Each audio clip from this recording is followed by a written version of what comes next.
Le di mi casa a mi hijo.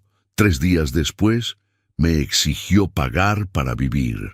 Dicen que uno cosecha lo que siembra, pero yo sembré amor y lo que coseché fue un desalojo. Apenas 3 días después de haber puesto mi casa a nombre de mi hijo, se sentó conmigo a la mesa. Me miró fijamente a los ojos y me dio 2 opciones: o empezaba a pagarle renta o tenía que hacer mis maletas. ¿Qué lleva a un hijo a hacerle esto a su propio padre? Cómo ese niño que cargué en mis brazos se convirtió en un extraño tan frío. Quédate conmigo hasta el final, porque esta historia esconde secretos y traiciones que tardé demasiado en descubrir. Y lo que pasó en el tribunal te va a dejar sin palabras. Voy a contar cada detalle de este camino, sin filtros, para que ningún otro padre pase por lo que yo pasé. Pero antes de continuar, suscríbete al canal, apoya mi historia dándole un hype al video para que llegue a más personas y dime en los comentarios desde dónde me estás escuchando. Tu apoyo es fundamental para que historias como esta no queden en silencio. Mi nombre es Antonio Fuentes y tengo 70 años. Esa mañana de abril, mientras esperaba en la notaría de Querétaro, el sol entraba oblicuo por las ventanas altas y se reflejaba en el piso de mármol con un brillo que me lastimaba los ojos. Había dormido mal, inquieto, sintiendo en el pecho esa mezcla extraña de alivio y nerviosismo que te da cuando estás a punto de tomar una decisión importante. Marco llegó 15 minutos tarde, como siempre. Entró apurado, con el celular pegado a la oreja, haciendo gestos con la mano libre mientras terminaba una llamada de trabajo. No me miró de inmediato. Cuando colgó, me dio un abrazo rápido y se disculpó con esa sonrisa que siempre me desarmaba. «Perdón, papá. Ya sabes cómo es esto». Yo no sabía. Nunca supe exactamente a qué se dedicaba mi hijo, solo que era consultor y que manejaba proyectos importantes. Usaba trajes caros, manejaba un auto de lujo reciente y vivía en un departamento en una zona exclusiva de la ciudad. Todo eso me llenaba de orgullo, aunque también de una culpa secreta. Yo nunca pude darle nada de eso cuando era niño. Mi vida fue otra. 42 años trabajando en la misma fábrica de autopartes, turnos dobles, domingos sacrificados. Vacaciones que nunca tomé porque la casa siempre necesitaba algo.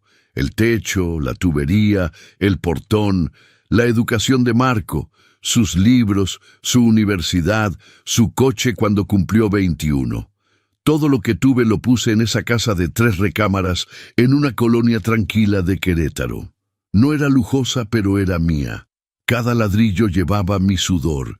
Cada pared tenía la memoria de mi esposa Elena, que la decoró con tanto amor antes de que el cáncer se la llevara hace 6 años. El notario nos recibió con formalidad profesional. Era un hombre de edad indefinida, con lentes de marco grueso y una voz monótona que leía cada cláusula como si fuera un rezo aburrido. Yo firmé donde me indicó. Marco firmó también, pero noté que no leía nada. Solo firmaba, confiado, como quien recibe un regalo esperado. «Señor Fuentes», dijo el notario mirándome directamente, «¿entiende usted que está cediendo la propiedad plena del inmueble ubicado en...?»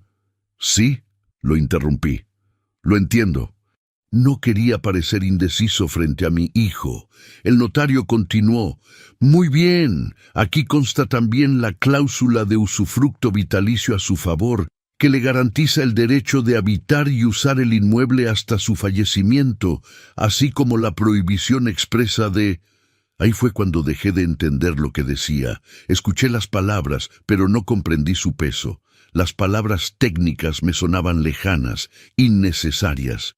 Yo confiaba en Marco. Él era mi sangre, mi único hijo. ¿Para qué iba a necesitar protecciones legales contra mi propio hijo? Marco tampoco prestaba atención. Miraba su celular por debajo de la mesa, respondiendo mensajes con discreción. El notario siguió leyendo durante varios minutos más, pero su voz se convirtió en un zumbido de fondo. Cuando terminó, Nos entregó copias de la escritura. Marco guardó la suya sin siquiera abrirla.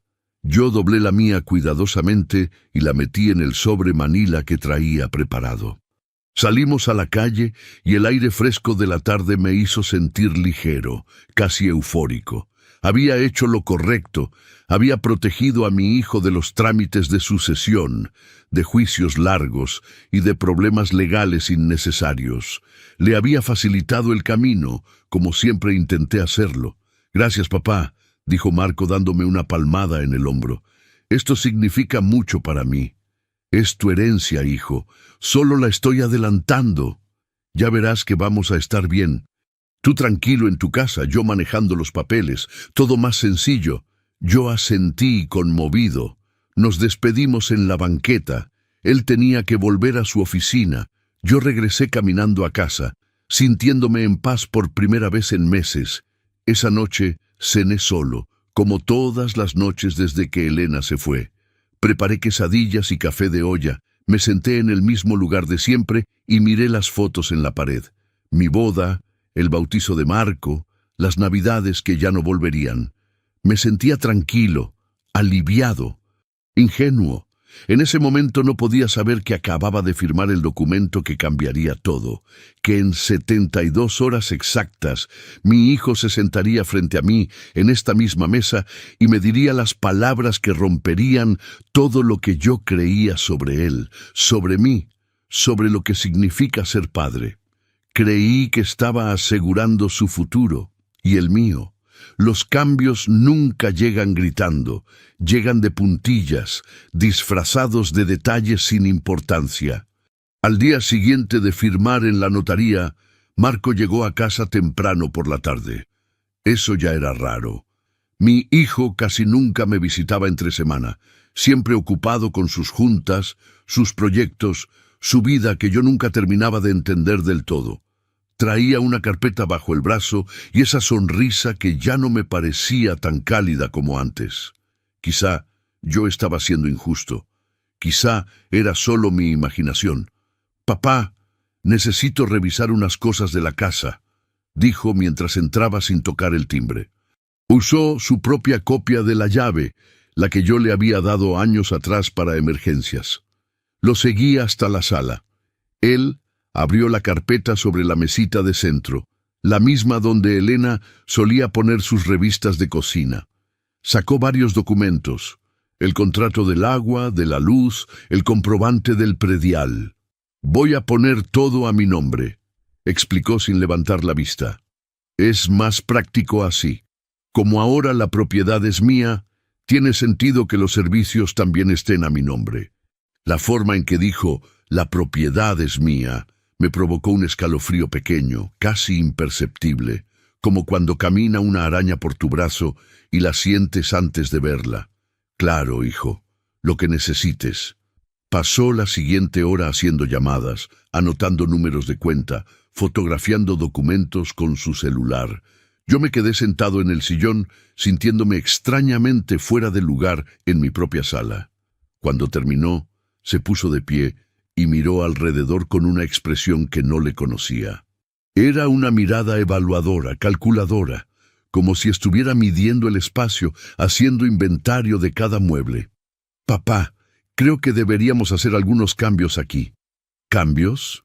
«Sí, esta sala está muy anticuada, los muebles tienen años, y la cocina necesita una renovación completa». Miré el sillón donde estaba sentado. Era el mismo que Elena había escogido cuando nos mudamos a esta casa. Tenía manchas, el tapizado estaba desgastado en los brazos, pero todavía era cómodo. Todavía guardaba la forma de nuestros cuerpos. «Me gusta cómo está», dije con voz más débil de lo que hubiera querido. Marco sonrió con paciencia, como se le sonríe a un niño que no entiende. «Ya veremos, por ahora dejémoslo así. Pero hay que pensar en el futuro, ¿no?» Se fue poco después. Yo me quedé en la sala, rodeado de un silencio que se sentía diferente, más pesado, más extraño. Los siguientes 2 días fueron una sucesión de pequeños cambios que, vistos por separado, no parecían importantes, pero juntos empezaban a dibujar un patrón que me incomodaba. Marco apareció el viernes por la noche sin avisar. Abrió la puerta con su llave y se sorprendió de encontrarme viendo la televisión en pijama. «Ah, ¿estás aquí?», dijo con un tono que sonó casi decepcionado.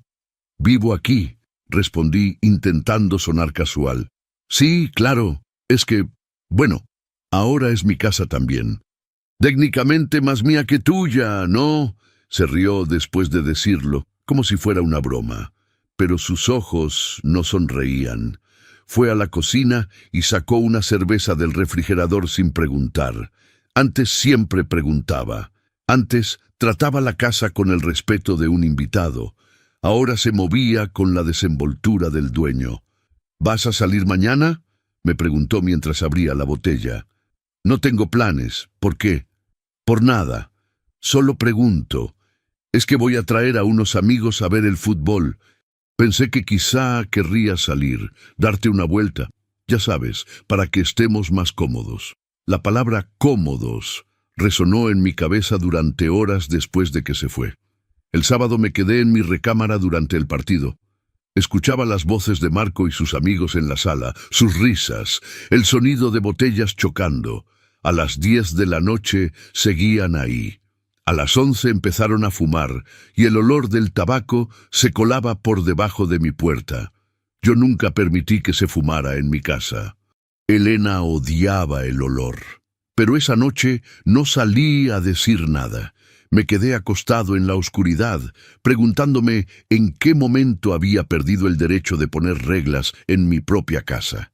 El domingo por la mañana, cuando bajé a la cocina, encontré latas vacías en la mesa, ceniceros improvisados con platos de Elena, migajas en el piso.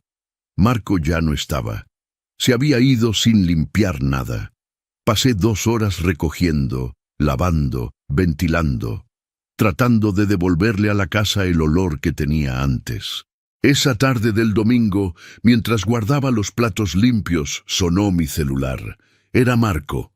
«Papá, necesito que hablemos. Mañana paso en la noche. Es importante».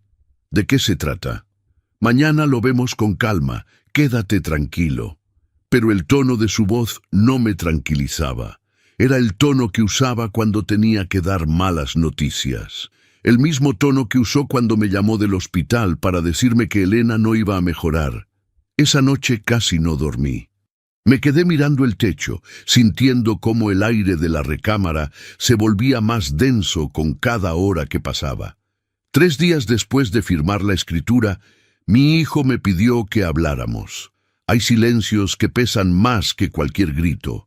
Apenas 3 días después de firmar en la notaría, Marco llegó a casa un lunes a las 7 de la tarde, puntual por primera vez en años. Traía una carpeta nueva bajo el brazo y esa expresión de seriedad profesional que usaba en sus reuniones de negocios. Me saludó con un beso en la frente, pero fue un gesto mecánico, vacío de afecto real. «¿Cenaste?», le pregunté buscando cualquier excusa para retrasar lo que fuera que había venido a decirme. «No tengo hambre. Mejor sentémonos. Necesito hablar contigo de algo importante». Me senté en mi lugar de siempre, el mismo donde había cenado solo durante 6 años. Marco se acomodó frente a mí, exactamente donde Elena solía sentarse. Esa simple coincidencia me dolió más de lo que debería. Abrió la carpeta y sacó varios papeles. Reconocí uno de ellos. Era una copia de la escritura que habíamos firmado en la notaría. Los otros eran documentos que no había visto antes, llenos de números y cálculos. «Papá», comenzó con voz pausada, como si hubiera ensayado este momento, «he estado pensando mucho en nuestra situación». «¿Nuestra situación?». «Sí, la de esta casa. Mira, yo entiendo que para ti es difícil, pero las cosas han cambiado. Ahora la propiedad está a mi nombre. Eso significa que yo soy el responsable legal de todo, los impuestos, el mantenimiento, cualquier problema que surja». Asentí lentamente, sin entender todavía a dónde quería llegar. «Y bueno», continuó mirándome directamente a los ojos, «he consultado con mi contador y con un abogado. Ambos me dijeron lo mismo. Si tú vives aquí sin ningún tipo de contrato o acuerdo formal, podría meterme en problemas legales y administrativos si un día alguien cuestiona quién vive aquí y bajo qué condiciones. Su voz era calmada, razonable, como si me estuviera explicando algo obvio que yo debería entender. No te sigo, hijo. Marco suspiró con esa paciencia fingida que me hacía sentir estúpido. Lo que te estoy diciendo es que necesitamos formalizar tu situación aquí. No puede ser que vivas gratis en una propiedad que ahora es mía. No es justo para ninguno de los dos. La palabra gratis me golpeó como una bofetada. Gratis. Sí, papá. Gratis. Yo pago el predial. Yo soy responsable de todo. Tú solo estás aquí. Me quedé en silencio, sintiendo cómo algo se rompía dentro de mi pecho. Algo que había tardado toda una vida en construirse. Marco empujó uno de los papeles hacia mí. Era un contrato de arrendamiento. Mi nombre estaba escrito en la línea que decía arrendatario. He preparado esto, dijo con voz firme. Es un contrato justo. Renta mensual de 8,000 pesos. Es menos de lo que valdría rentar una casa como esta en el mercado. Te estoy haciendo un favor considerando el precio. 8,000 pesos. Mi pensión era de 11,500 pesos mensuales. Marco, mi voz salió quebrada. Esta es mi casa. Era tu casa, papá. Ahora es mía. Y necesito que entiendas que esto no es personal. Es simplemente lo correcto, lo legal, lo justo. Cada palabra salía de su boca con una frialdad que no le conocía. O quizás sí la conocía, pero nunca había estado dirigida hacia mí. No puedo pagar eso, dije finalmente. Me quedarían 3,500 pesos para todo, comida, medicinas y transporte. Entonces tendrás que ajustarte, o buscar otra opción. ¿Otra opción? Marco se recargó en la silla con los brazos cruzados. Por primera vez en toda la conversación, vi algo en sus ojos que me heló la sangre. No era enojo ni frustración, era indiferencia. Mira, papá, no te estoy corriendo. Te estoy dando una alternativa. Puedes quedarte si pagas la renta. Si no puedes o no quieres, pues tendrás que buscar otro lugar donde vivir. Es así de simple. ¿Me estás diciendo que tengo que irme de mi propia casa? Te estoy diciendo que esta ya no es tu casa. Es la mía. Y en mi casa se vive bajo mis condiciones. El silencio que siguió fue denso, espeso, como si el aire mismo se hubiera solidificado entre nosotros. Yo miraba a mi hijo y veía a un extraño con su cara, con su voz, pero sin nada de lo que yo había puesto en él durante 45 años. Tienes hasta el viernes para decidir, continuó mientras guardaba los papeles en su carpeta. O firmas el contrato y empiezas a pagar desde el 1 del próximo mes, o empiezas a buscar dónde mudarte. No puedo darte más tiempo que eso. Se puso de pie. Yo seguía sentado, paralizado, incapaz de procesar lo que acababa de escuchar. Piénsalo bien, papá. No me hagas ser el malo de esta historia. Yo solo estoy protegiendo mi patrimonio. Tú harías lo mismo en mi lugar. No, pensé. No. Yo nunca haría esto. Marco se dirigió a la puerta. Antes de salir, volteó una última vez. Ah, y otra cosa. Voy a cambiar la cerradura esta semana. Es mi derecho como propietario. Te daré tu copia de la llave cuando firmes el contrato. La puerta se cerró con un sonido suave que resonó en toda la casa vacía. Me quedé sentado en esa silla durante horas, viendo cómo la noche caía por la ventana, cómo las sombras se alargaban en las paredes que yo mismo había pintado, en el piso que yo mismo había pulido. Y fue ahí, en ese silencio pesado y cruel, cuando algo hizo clic en mi memoria. El notario, sus palabras, la cláusula que él mencionó y que yo no escuché con atención. Ahí entendí que él no sabía toda la verdad. La dignidad es lo último que uno pierde, pero también lo primero que otros intentan arrebatarte. El viernes llegó demasiado rápido. Pasé esos 4 días moviéndome por la casa como un fantasma. tocando las paredes, los muebles, cada objeto que guardaba décadas de memoria. No llamé a nadie, no tenía a quién llamar. Mi hermano murió hace 5 años, mis primos viven en Guadalajara, mis antiguos compañeros de la fábrica ya casi no los veo.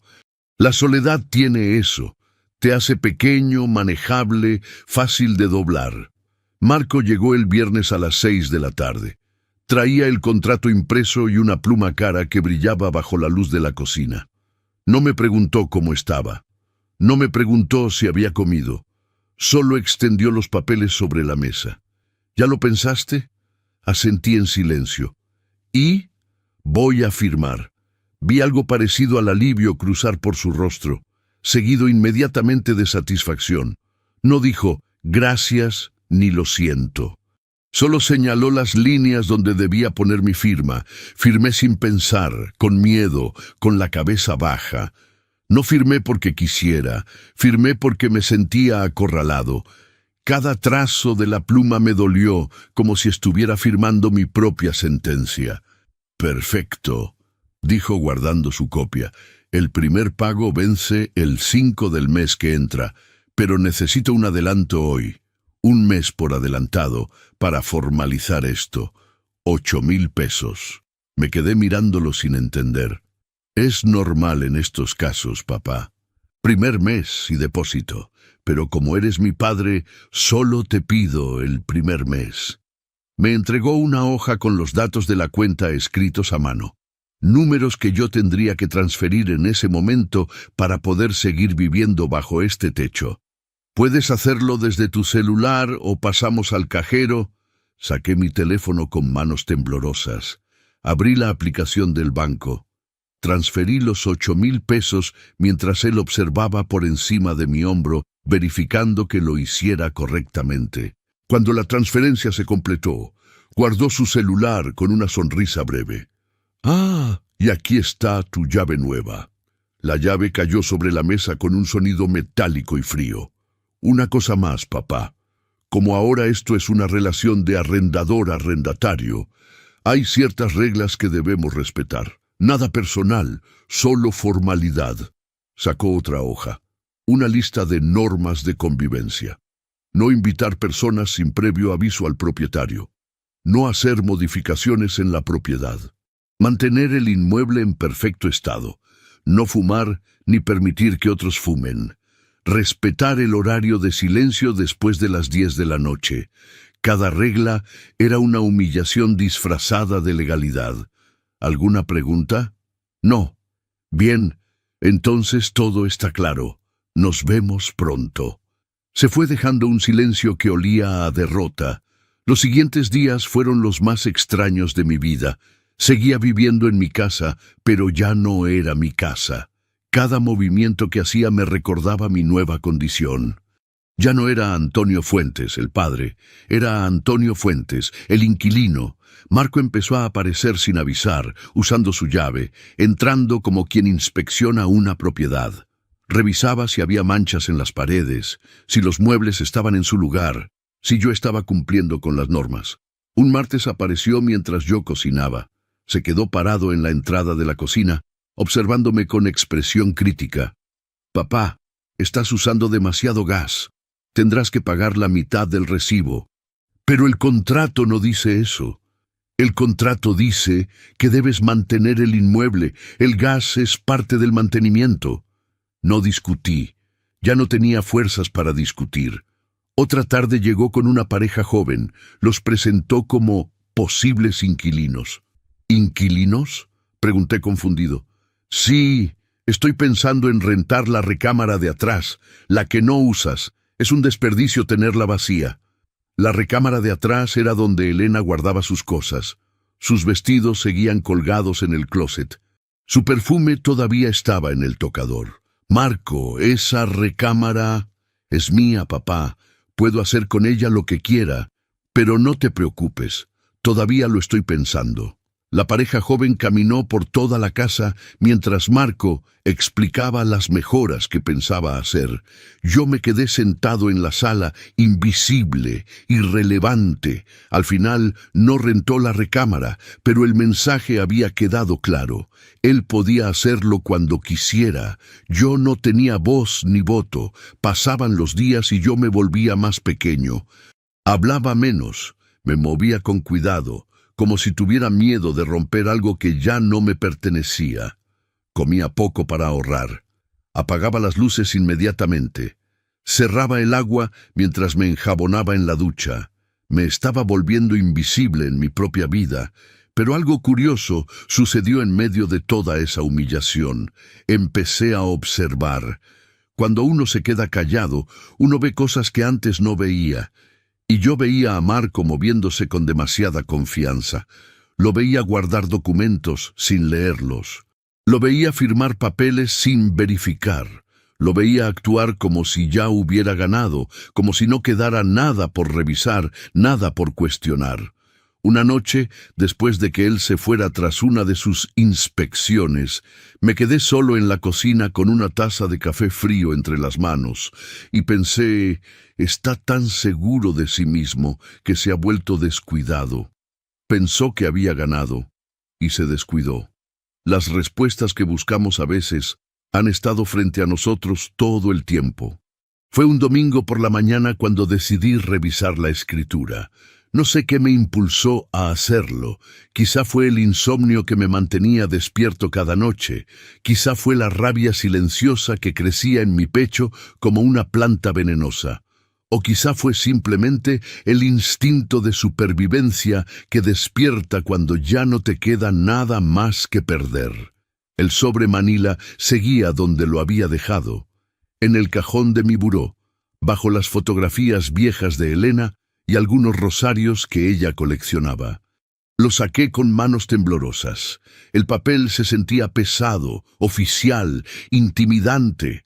Me preparé un café bien cargado y me senté a la mesa de la cocina con la escritura extendida frente a mí. La luz de la mañana entraba por la ventana e iluminaba las letras pequeñas, densas, llenas de términos legales que apenas comprendía. Empecé a leer despacio, muy despacio, cada palabra, cada línea, cada cláusula. Al principio era todo lo que esperaba.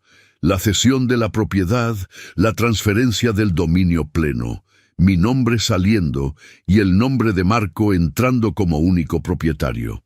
Todo eso lo había firmado conscientemente, todo eso lo entendía. Pero entonces llegué a la página 3. Cláusula quinta, usufructo vitalicio. Me detuve. Esa palabra me sonaba familiar pero lejana, como un eco de algo que había escuchado pero no había procesado. Seguí leyendo. El cedente señor Antonio Fuentes se reserva el usufructo vitalicio sobre el inmueble objeto de la presente escritura. Dicho usufructo comprende el derecho de habitar, usar y disfrutar del inmueble hasta su fallecimiento, sin que el propietario pueda privarlo de este derecho bajo ninguna circunstancia. Leí la frase 3 veces. 4. 5. Había más. El usufructuario tiene derecho a permanecer en el inmueble sin pago de renta, contraprestación o contribución alguna. El propietario podrá disponer del inmueble, pero sin afectar bajo ninguna circunstancia mi derecho de usufructo y mi derecho de habitar y usar la casa. Y la última línea, la que me hizo contener la respiración. El presente usufructo vitalicio es irrevocable y se encuentra debidamente inscrito en el registro público de la propiedad. Dejé la escritura sobre la mesa y cerré los ojos. La voz del notario regresó a mí como una grabación que había estado pausada durante semanas. Aquí consta también la cláusula de usufructo vitalicio a su favor, que le garantiza el derecho de habitar y usar el inmueble hasta su fallecimiento, así como la prohibición expresa de... Yo no había entendido. Escuché las palabras, pero no comprendí su peso en ese momento. Estaba demasiado nervioso, demasiado emocionado, demasiado confiado en que no necesitaba protecciones legales contra mi propio hijo. Pero alguien sí había entendido. Alguien había insistido en poner esa cláusula ahí. Recordé entonces una conversación que tuve con Elena poco antes de que muriera. Estábamos en el hospital. Era de noche y ella me había tomado la mano con esa fuerza sorprendente que sacaba de quién sabe dónde. Antonio, me había dicho con voz débil pero firme, prométeme que nunca vas a quedarte sin casa. No importa qué pase, no dejes que nadie te quite tu casa. Nadie me la va a quitar, mi amor. Prométemelo. Te lo prometo. Después de su muerte, cuando inicié los trámites para poner la casa a nombre de Marco, contraté a un abogado que me ayudara con los papeles. Era un amigo de un primo. No lo recuerdo bien porque yo solo quería que todo saliera rápido. Pero él sí recordaba mi promesa a Elena. Él fue quien insistió en el usufructo vitalicio. Me lo explicó brevemente ese día, pero yo le dije que no era necesario, que confiaba en mi hijo. Él insistió de todas formas. Don Antonio, es solo una precaución, una formalidad. No cuesta nada y le da tranquilidad. Yo accedí sin pensarlo mucho, firmé donde me indicó, y luego olvidé todo al respecto, hasta ahora. Me puse de pie y caminé por la cocina sintiendo cómo algo cambiaba dentro de mí. No era euforia, no era venganza. Era algo más profundo, más sereno. Era certeza. Marco me había pedido que firmara un contrato de arrendamiento. Me había exigido pago de renta. Me había amenazado con desalojarme. Todo eso lo había hecho con una seguridad absoluta, con la confianza del que cree tener todos los derechos de su lado. Pero él nunca leyó la escritura completa, nunca la abrió siquiera, la guardó en su carpeta y asumió que todo estaba a su favor. Y yo, en mi silencio, en mi humillación, en mi aparente derrota, tampoco le había dicho nada. No porque no lo supiera entonces, sino porque no lo recordaba. Pero ahora sí lo sabía. Ahora entendía que el contrato que firmé no tenía validez legal, que la renta que me exigía era ilegal, que su amenaza de desalojarme era imposible de ejecutar. Ahora sabía que mientras yo firmaba contratos falsos y pagaba rentas inexigibles, él se hundía cada vez más en un error que yo podía usar a mi favor. Tomé mi celular, busqué en Internet abogados especialistas en derecho inmobiliario Querétaro. Aparecieron varios nombres, leí las reseñas con cuidado. Anoté 3 números en un papel. El lunes por la mañana haría las llamadas. Por ahora, solo me quedé ahí parado en la cocina, sosteniendo la escritura entre mis manos, sintiendo por primera vez en semanas que no todo estaba perdido. Marco pensó que había ganado porque yo me quedé callado. Pensó que mi silencio era derrota. Pero mi silencio era otra cosa. Fue entonces cuando busqué asesoría legal. Hay una diferencia enorme entre rendirse y esperar el momento correcto. El lunes en la mañana llamé al primer número de mi lista. Una secretaria me atendió con voz profesional y me dio cita para el jueves. Llamé al segundo, ese me podía recibir hasta la siguiente semana. El tercero me contestó personalmente. «Licenciado Sergio Ramírez», dijo la voz al otro lado de la línea. «¿En qué le puedo ayudar?». Le expliqué mi situación en pocas palabras. Él escuchó sin interrumpir. Cuando terminé, hubo un silencio breve antes de que hablara. «Señor Fuentes, ¿puede venir hoy a las 3 de la tarde? Traiga la escritura original». Pasé las siguientes horas inquieto, revisando una y otra vez el documento, memorizando cada línea de la cláusula quinta. A las 2:30 salí de casa. Le dije a Marco por mensaje que tenía cita médica. No era mentira del todo. Necesitaba curar algo que me dolía más que cualquier enfermedad física. El despacho del licenciado Ramírez estaba en el segundo piso de un edificio antiguo del centro. La sala de espera era pequeña pero ordenada. En las paredes había títulos enmarcados y fotografías de graduaciones. Esperé solo 10 minutos antes de que me recibiera. Era un hombre de unos 50 años, pelo cano perfectamente peinado, lentes de armazón delgado, traje gris oscuro. Me estrechó la mano con firmeza y me invitó a sentarme frente a su escritorio de madera pulida. «Muéstreme la escritura». Se la entregué. Él la leyó en silencio, despacio, haciendo anotaciones en un bloc amarillo. Pasaron varios minutos. Yo esperaba conteniendo la respiración. Finalmente levantó la vista. «Señor Fuentes, su hijo cometió un error gravísimo». El corazón me latió más rápido.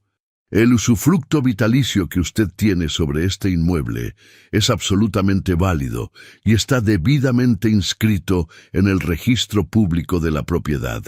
Eso significa que usted tiene el derecho legal de vivir en esta casa hasta su muerte, sin pagar renta alguna, sin que nadie pueda desalojarlo y sin que el propietario pueda disponer del inmueble de forma que afecte su derecho. Entonces el contrato que firmé no tiene validez legal. Su hijo no puede cobrarle renta por un inmueble sobre el cual usted tiene usufructo vitalicio. Es como si alguien intentara venderle algo que ya es suyo». Sentí algo parecido al alivio, pero mezclado con rabia. Rabia de haberme dejado humillar durante semanas. Rabia de haber pagado esos 8,000 pesos por adelantado hace 3 días, solo para que me dejara quedarme. ¿Puedo recuperar ese dinero? No solo puede, debe. Y además, su hijo podría enfrentar consecuencias legales por cobro indebido, abuso y un intento de despojo. Lo que él hizo es un delito. Las palabras sonaban bien, pero algo en mí dudaba. «Licenciado, él es mi hijo. No quiero meterlo en problemas con la ley». El abogado me miró con una expresión que no pude descifrar del todo. Había comprensión ahí, pero también algo de decepción. «Entiendo. Entonces lo que podemos hacer es buscar una resolución menos agresiva. Podemos notificarlo formalmente de la existencia del usufructo, exigir la devolución del dinero pagado indebidamente y establecer claramente que cualquier intento futuro de desalojo será respondido legalmente». ¿Cómo hacemos eso? Primero, preparo un documento legal donde se le notifica formalmente.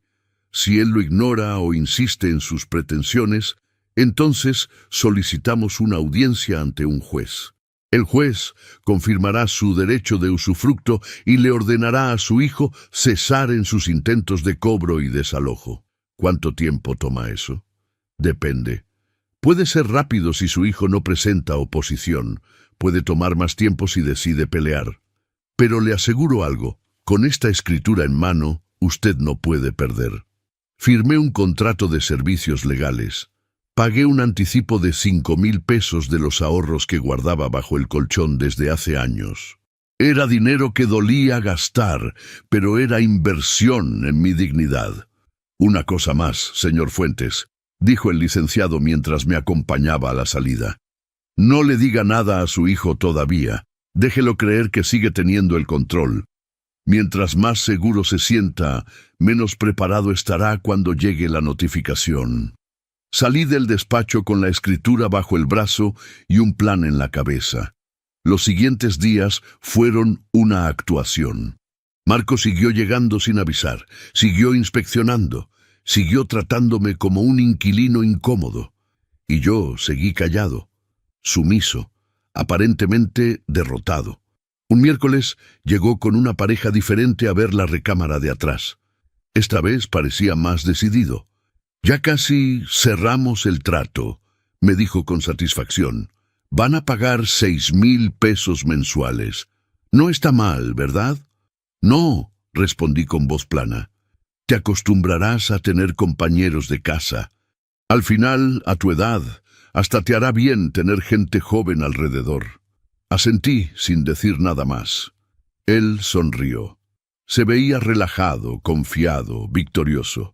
No sabía que en el despacho del licenciado Ramírez ya estaban preparando los documentos. No sabía que en cuestión de días recibiría una citación judicial que le borraría esa sonrisa de la cara. No sabía que yo, su padre silencioso y aparentemente vencido, había dejado de ser la víctima.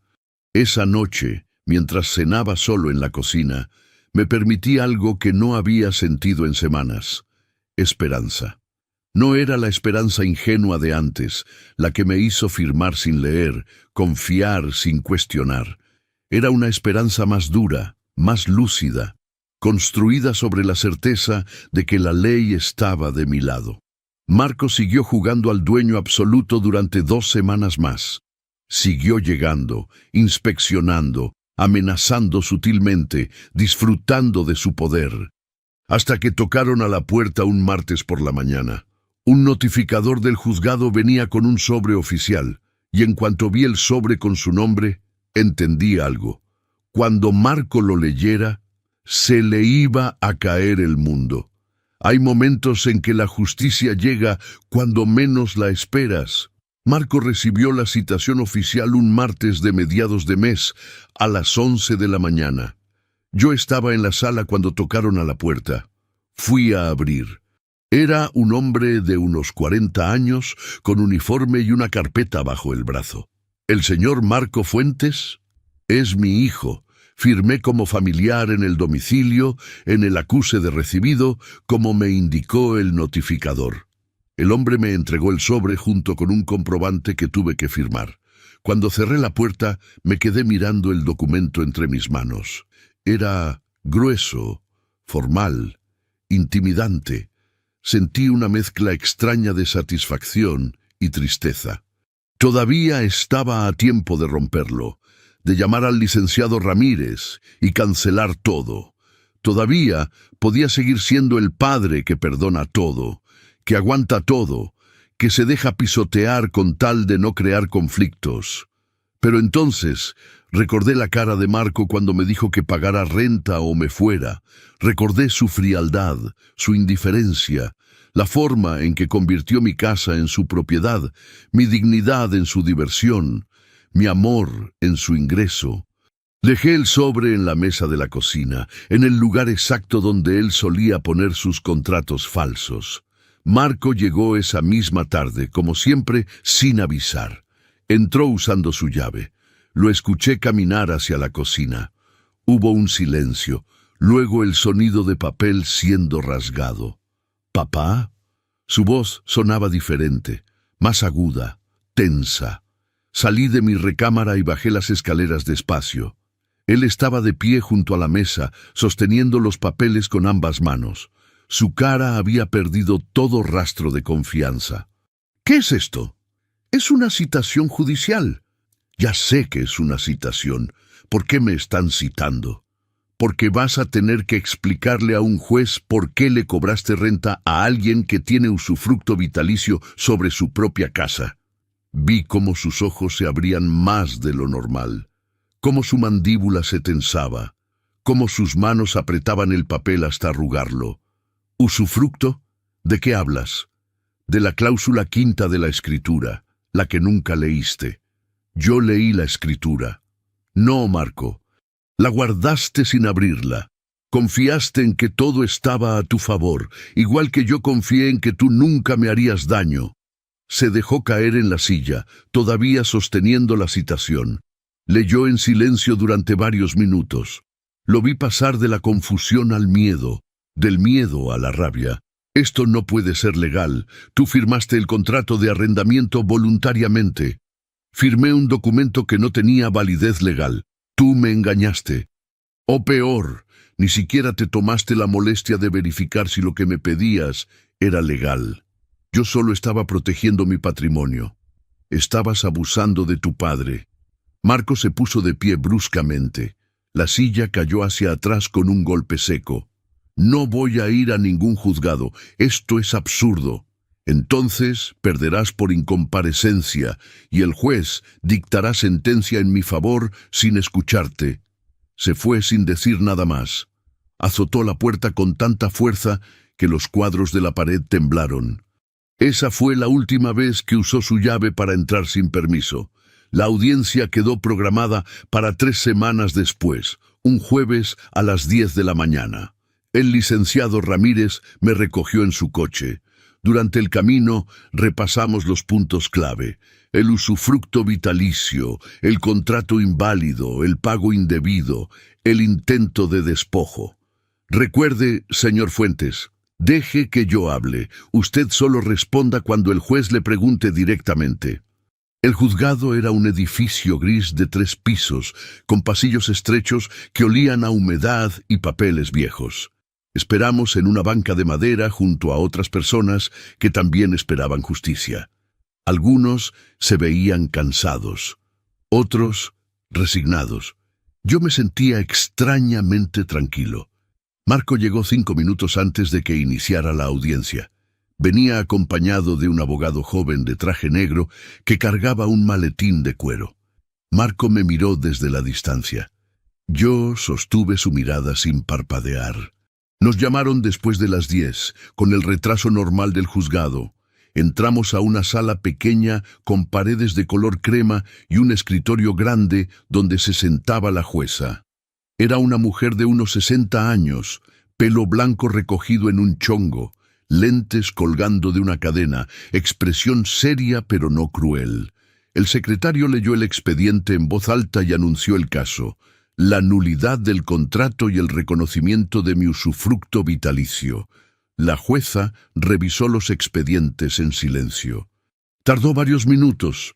El único sonido en la sala era el del reloj de pared y la respiración contenida de todos los presentes. Finalmente levantó la vista. Licenciado Ramírez, exponga los hechos.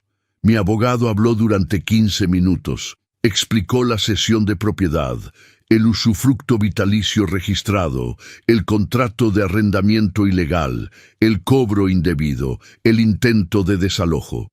Su voz era firme, clara, contundente. Cuando terminó, la jueza se dirigió al abogado de Marco. ¿La defensa desea alegar algo? El joven abogado se puso de pie. Intentó argumentar que el contrato era válido porque yo lo había firmado voluntariamente, que Marco solo ejercía sus derechos como propietario, que el usufructo no impedía establecer acuerdos de convivencia, pero sus argumentos sonaban huecos, desesperados. La jueza lo interrumpió levantando una mano. Suficiente, he revisado la escritura. La cláusula quinta es absolutamente clara. El señor Antonio Fuentes tiene derecho de usufructo vitalicio sobre el inmueble. Ese derecho incluye habitarlo sin pago de renta o contraprestación alguna. El contrato de arrendamiento presentado por el demandado es nulo, de pleno derecho. Hubo un silencio pesado, denso, que llenó cada rincón de la sala. La jueza continuó, ahora mirando directamente a Marco. Señor Fuentes, lo que usted hizo constituye un abuso hacia su padre. Aprovechó su desconocimiento de sus propios derechos legales para intentar lucrar con una propiedad sobre la cual él tiene derechos preexistentes. Eso no es solo ilegal, es moralmente reprobable. Vi cómo Marco bajaba la mirada, cómo sus hombros se hundían, cómo toda esa arrogancia que llevaba semanas exhibiendo se desmoronaba en segundos. La sentencia es la siguiente, dijo la jueza con voz firme. Se declara nulo el contrato de arrendamiento. Se ordena la devolución inmediata de las cantidades pagadas indebidamente. Se prohíbe al demandado cobrar renta, solicitar contribuciones o realizar actos que afecten el usufructo vitalicio del actor. Se ratifica el derecho de usufructo vitalicio del actor y se apercibe al demandado de que cualquier nuevo intento de despojo será sancionado penalmente. El golpe del mazo sobre la mesa resonó como un trueno. Salimos de la sala en silencio. Marco y su abogado caminaron adelante, derrotados, sin voltear atrás. Yo me quedé parado en el pasillo con el licenciado Ramírez a mi lado. «Felicidades, señor Fuentes», me dijo estrechando mi mano. «Justicia hecha». Pero yo no sentía euforia. No sentía venganza cumplida. En ese silencio recuperé algo más que una casa. Recuperar lo que te quitaron no siempre significa recuperar lo que perdiste. Regresé a casa esa tarde con la sentencia en mi maletín y un vacío en el pecho que no sabía cómo llenar. Había ganado. La ley estaba de mi lado. Mi casa seguía siendo mi casa, pero algo se había roto y no tenía nombre. Los siguientes días fueron extrañamente silenciosos. Marco no apareció, no llamó, no mandó mensajes. Era como si después de la audiencia se hubiera evaporado de mi vida. El licenciado Ramírez me contactó semanas después para informarme que Marco había depositado los 8,000 pesos que me había cobrado indebidamente. Dinero que llegó sin una nota, sin una disculpa, sin una palabra. Yo deposité ese dinero en mi cuenta y me quedé mirando el comprobante durante largo rato, preguntándome si eso era todo. Si después de toda una vida, 45 de ser padre, todo se reducía a esto: un trámite legal, una transferencia bancaria, un silencio permanente. Pasaron 2 semanas más. La casa seguía igual, los mismos muebles, las mismas paredes, las mismas fotografías, pero se sentía diferente, más grande, más vacía, como si al recuperar el derecho de habitarla hubiera perdido la razón para hacerlo. Una noche, mientras cenaba solo como todas las noches, recibí un mensaje de Marco, el primero desde la audiencia. «Papá, necesitamos hablar. ¿Puedo pasar mañana?» Leí el mensaje 3 veces antes de responder. Mi primer impulso fue decir que no, que ya no había nada que hablar, que él había dicho todo lo que tenía que decir cuando me exigió pagar renta para vivir en mi propia casa. Pero respondí: «A las 6 está bien». Llegó puntual. Tocó el timbre en lugar de usar su llave. Esperé antes de abrir, solo para escuchar ese sonido que durante tantos años fue normal y que ahora se sentía como un milagro pequeño. Mi hijo pidiendo permiso para entrar a mi casa. Abrí. Estaba parado en el umbral con las manos en los bolsillos, sin el traje caro de siempre. Traía jeans y una camisa sencilla. Tenía ojeras. Se veía más delgado. «Hola, papá». «Hola. ¿Puedo pasar?» Asentí y me hice a un lado. Caminamos hasta la sala en silencio. Nos sentamos en los mismos lugares donde habíamos tenido tantas conversaciones a lo largo de los años. Pero esta vez el aire estaba denso con todo lo no dicho, con todas las heridas abiertas, con todos los silencios que pesan más que las palabras. «No sé por dónde empezar», dijo finalmente. «Empieza por donde quieras, o no empieces. También está bien». Se quedó callado durante varios segundos, mirando sus manos. «He estado yendo a terapia desde hace 2 semanas. No esperaba eso. Mi terapeuta me pidió que escribiera una lista de todas las cosas que te hice. No solo lo de la casa, todo. Desde que era niño». «Marco, déjame terminar, por favor». Asentí. Escribí 5 páginas. 5 páginas de momentos donde te traté como si fueras un obstáculo en lugar de mi padre. Donde no te llamé cuando debía hacerlo. Donde te mentí sobre dónde estaba. Donde te hice sentir que lo que hacías nunca era suficiente y lo de la casa fue solo el final de una lista muy larga. Su voz se quebró un poco al decir eso último. «¿Sabes lo que me di cuenta? Que yo me convertí en todo lo que tú nunca fuiste. Tú trabajaste toda tu vida para darme algo. Yo trabajé para quitártelo. Tú sacrificaste tu comodidad por la mía. Yo sacrifiqué tu dignidad por mi conveniencia». «¿Por qué lo hiciste?», pregunté. No con rabia, sino con genuina curiosidad. «¿Por qué si siempre tuviste todo?» Marco levantó la vista. Tenía los ojos húmedos. «Porque tener todo no es suficiente cuando nunca aprendiste a valorar nada. Porque crecí creyendo que merecía más de lo que tenía solo por existir. Porque confundí tu generosidad con debilidad y tu amor con obligación». Se limpió los ojos con el dorso de la mano. «No vine a pedirte perdón, papá. No tengo derecho a pedirte eso. Vine a decirte que entiendo lo que hice, que sé que rompí algo que quizá nunca se pueda reparar y que voy a tener que vivir con eso.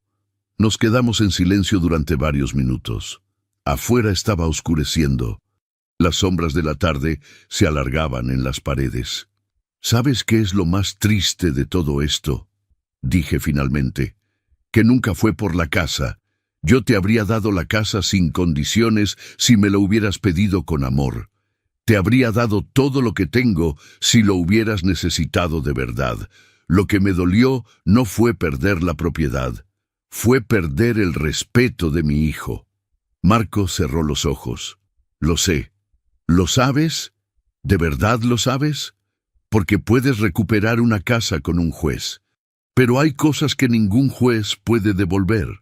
Lo sé, repitió, y no sé cómo compensarlo. No se compensa, se aprende a vivir con ello. Me puse de pie. Caminé hasta la ventana y miré hacia la calle. Los faroles empezaban a encenderse. Un niño pasaba en bicicleta. La vida seguía indiferente a nuestros dramas pequeños. Marco, creo que necesitamos tiempo. Los dos. Tú para convertirte en la persona que quieres ser. Yo para decidir si puedo convivir con la persona que ya fuiste. Me estás diciendo que no quieres volver a verme. Te estoy diciendo que no voy a forzar nada. No voy a pretender que todo está bien porque viniste a disculparte, pero tampoco voy a cerrar la puerta para siempre. Marco se puso de pie también. ¿Y si nunca puedes perdonarme? Entonces viviremos con eso. Hay cosas peores que vivir sin el perdón de alguien, como vivir sin respetarte a ti mismo, o como obligar a alguien a perdonarte solo porque es incómodo no hacerlo. Caminamos hasta la puerta. Antes de salir, Marco se volteó una última vez. Te amo, papá, aunque no parezca, aunque lo haya demostrado tan mal. Lo sé. Eso es lo más difícil de todo esto, que siempre lo supe. Se fue caminando lentamente por la banqueta. No volteó. Yo me quedé parado en el umbral hasta que desapareció en la esquina. Cerré la puerta con llave, mi llave, en mi casa, con mi derecho legal confirmado por un juez. Pero mientras caminaba de regreso a la sala, me di cuenta de que lo que había recuperado era mucho menos de lo que había perdido. Recuperé la casa. Perdí la inocencia de creer que la sangre siempre protege. Recuperé mi dignidad. Perdí la fantasía de que el amor familiar es incondicional solo porque lo llamamos así. Recuperé mi derecho legal. Perdí la ilusión de que podemos confiar ciegamente en quienes más queremos. Y quizá eso no era malo. Quizá era simplemente verdadero. Me senté en mi silla de siempre y miré las fotografías en la pared. Elena sonriendo en nuestra boda. Marco de niño, cargado en mis brazos, con esa mirada llena de confianza absoluta. ¿En qué momento todo cambió? ¿O siempre fue así y yo no quise verlo? No tengo respuestas, solo preguntas que me acompañarán el resto de mis días. Pero aprendí algo, que el amor verdadero no es el que aguanta todo y perdona todo. Ese es el amor ingenuo, el amor que te destruye mientras crees que te salva. El amor verdadero es el que establece límites, el que dice hasta aquí, el que se respeta a sí mismo antes de respetar la relación, el que entiende que hay heridas que no se curan solo porque uno lo desea. Esta casa sigue siendo mía, hasta el día que me muera. Ningún juez, ningún hijo, ninguna traición puede quitarme eso. Pero hay algo más importante que tener una casa donde vivir, tener dignidad con la cual vivirla. Y eso, después de todo lo que pasó, es lo único que realmente importaba. Si estás escuchando esta historia y tienes hijos, enséñales que el respeto no se hereda, se gana y se demuestra. Si estás escuchando esta historia y eres hijo, recuerda que tus padres no estarán siempre y que hay cosas que no se pueden reparar con disculpas tardías. Si estás escuchando esta historia y has vivido algo parecido, quiero que sepas esto. Defenderte no te convierte en mal padre. Poner límites no te hace menos amoroso. Proteger tu dignidad no te vuelve rencoroso. A veces, la única forma de seguir amando es desde la distancia, y está bien. Yo soy Antonio Fuentes, y aunque recuperé mi casa, lo más importante que recuperé fue algo mucho más valioso. Recuperé mi voz, y esta vez no pienso volver a callarla.